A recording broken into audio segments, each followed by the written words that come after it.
ನೀವ್ ಏನು ಟ್ರೂ ಆಗಿ ಬಿಲೀವ್ ಮಾಡ್ತಿರೋ, ನಿಮ್ಮ ಥಾಟ್ಸ್ ಅಲ್ಲಿ ಯಾವುದೇ ತರಹದ ನಿಮ್ಮ ಡಿಸೈರ್ ಬಗ್ಗೆ ನೆಗೆಟಿವ್ ಇಲ್ಲ ಅಂದಾಗ, ಆಟೋಮ್ಯಾಟಿಕ್ ಆಗಿ ಇದು ಅಟ್ರಾಕ್ಟ್ ಆಗ್ತಾ ಹೋಗುತ್ತೆ. ಫಾರ್ ಎಕ್ಸಾಂಪಲ್, ನನ್ಗೆ ನಾಳೆ ಫ್ಲವರ್ಸ್ ಬೇಕು. ಸ್ಟ್ರಾಂಗ್ ಆಗಿ ನನ್ಗೆ ಎಲ್ಲಿಂದಾದ್ರೂ ಫ್ಲವರ್ಸ್ ಸಿಕ್ಕೇ ಸಿಗುತ್ತೆ. ಇಷ್ಟೇ. ಅದ್ ಹೇಗ್ ಬರುತ್ತೆ, ಹೆಂಗ್ ಬರುತ್ತೆ, ಯಾರ್ ತಂದ್ಕೊಡ್ತಾರೆ, ಯಾವಾಗ ಬರುತ್ತೆ ಅದೆಲ್ಲ ನಮಗ್ ಬೇಕಾಗಿಲ್ಲ. ನನಗ್ ಫ್ಲವರ್ಸ್ ಬೇಕು, ನಾನ್ ಫ್ಲವರ್ಸ್ ನೋಡ್ತಾ ಇದೀನಿ, ಅದ್ ಎಲ್ಲಿಂದಾದ್ರೂ ಬರ್ಬೋದು. ಅಷ್ಟೇ ನನ್ಗ್ ಬೇಕಾಗಿರೋದು.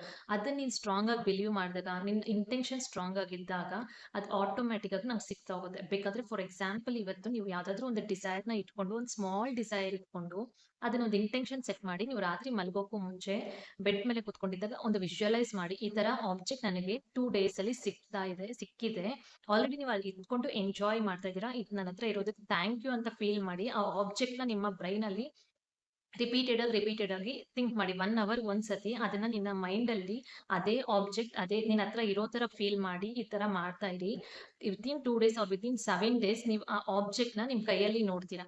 Just start with small things, small desire ಇಂದ ಸ್ಟಾರ್ಟ್ ಮಾಡಿ. ಆವಾಗ ನಿಮ್ಗೆ ನಂಬಿಕೆ ಬಂದ್ಮೇಲೆ ನೀವು ದೊಡ್ಡ ದೊಡ್ಡ ಡಿಸೈರ್ಸ್ ನ ನೀವು ಮ್ಯಾನಿಫೆಸ್ಟ್ ಮಾಡ್ತಾ ಹೋಗ್ಬೋದು. When you are with small, ಇಲ್ಲಿ ನೀವು ಸ್ಮಾಲ್ ಅಲ್ಲಿ ಯಾವಾಗ ನಿಮ್ಮ ಸ್ಮಾಲ್ ಡಿಸೈರ್ ನ ನೀವು ಯಾವಾಗ ಅದನ್ನ ಮ್ಯಾನಿಫೆಸ್ಟ್ ಮಾಡ್ಕೊಂಡು ಹೋಗ್ತಾ ಇದ್ರೆ ನಿಮ್ಗೆ ನಂಬಿಕೆ ಬಂದ್ಬಿಡುತ್ತೆ. ಓಕೆ, ಇದು ವರ್ಕ್ ಆಗ್ತಾ ಇದೆ, ಇದನ್ನ ನಾನು ಟ್ರೈ ಮಾಡ್ಬೋದು. ನೀವು ಒಂದೇ ಸತಿ ನಾನು 10 ಲ್ಯಾಕ್ಸ್ ಬೇಕು, ನನಗೆ 10 ಲ್ಯಾಕ್ಸ್ ನಾನು ಮ್ಯಾನಿಫೆಸ್ಟ್ ಮಾಡ್ತೀನಿ ಅಂದಾಗ, ಆ 10 ಲ್ಯಾಕ್ಸ್ಗೆ ನೀವು ಯಾವಾಗ ಏನೂ ನೀವು ಎಫರ್ಟ್ಸ್ ಹಾಕಿರಲ್ಲ, ಏನು ಗೊತ್ತಿಲ್ಲ, ನೀವು ಗೋಲ್ಸ್ ಸೆಟ್ ಮಾಡ್ಕೊಂಡಿರಲ್ಲ. ನಂಗೆ 10 ಲ್ಯಾಕ್ಸ್ ಬೇಕು ನನಗೆ ಇವಾಗ ಅಂದಿದ ತಕ್ಷಣ ಅದು ಸಿಗದೇ ಇದ್ದಾಗ manifestation wrong. Law of attraction ಏನು ಇಲ್ಲ ಅಂತ ನೀವು ನಂಬ್ಕೊಬಿಡ್ತೀರಾ.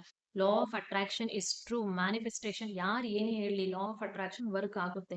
ಯಾವಾಗ ವರ್ಕ್ ಆಗುತ್ತೆ, ನಾವು ಆ ಡಿಸೈರ್ಸ್ಗೆ ಎಫರ್ಟ್ಸ್ ಹಾಕಿದಾಗ.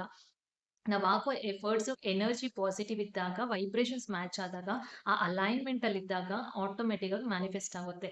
ಯಾವುದೇ ಒಂದು ವಸ್ತು ಆಗ್ಲಿ, ಇವಾಗ ಒಂದು ಫಾರ್ಮರು ಗಿಡನ ಪ್ಲಾಂಟ್ ಮಾಡಿರ್ತಾರೆ. ನಾಳೆನೆ ಅದ್ ನನಗೆ ಫ್ರೂಟ್ಸ್ ಕೊಟ್ಬಿಡ್ಬೇಕು ಅಂತ ಯಾವತ್ತಾದ್ರೂ ಅವ್ರು ಎಕ್ಸ್ಪೆಕ್ಟ್ ಮಾಡ್ತಾರಾ? ಇಲ್ಲ ಅಲ್ವಾ? ಅದಕ್ಕೆ ನೀರ್ ಹಾಕ್ಬೇಕು, ನರಿಶ್ ಮಾಡ್ಬೇಕು, ಅದನ್ನ ಏನಾದ್ರೂ ರೋಗ ಬಂದ್ರೆ ಅದಕ್ಕೆ ಮದ್ದು ಹೊಡಿಬೇಕು, ಎಷ್ಟು ಇರುತ್ತೆ.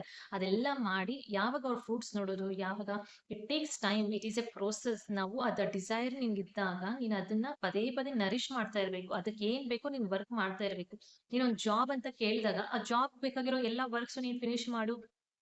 ನಿನ್ಗೆ ಇಲ್ಲಿ ಸಿಗೋ ಜಾಬ್ ನೀನ್ ಮ್ಯಾನಿಫೆಸ್ಟ್ ಮಾಡಿದಾಗ ಇಲ್ಲಿ ಸಿಗುತ್ತೆ ಅಷ್ಟೇ. ಇದು ಸಿಂಪಲ್ ಥಿಂಗ್ಸ್. ಅದನ್ನ ನೀನ್ ಯಾವಾಗ ಮ್ಯಾನಿಫೆಸ್ಟ್ ಮಾಡ್ತಾ ಇರ್ತೀಯೋ, ನಿನ್ನ ಬ್ರೈನ್ ಸಬ್ ಕಾನ್ಶಿಯಸ್ ಮೈಂಡ್ ಹೇಳ್ತಾ ಇರ್ತೀಯ, ನನ್ನ ಹತ್ರ ಆಲ್ರೆಡಿ ಇದೆ ಅಂತ ಹೇಳ್ತಾ ಹೇಳ್ತಾ ಅಲೈನ್ಮೆಂಟ್ ಬರ್ತೀವಿ ನಾವು.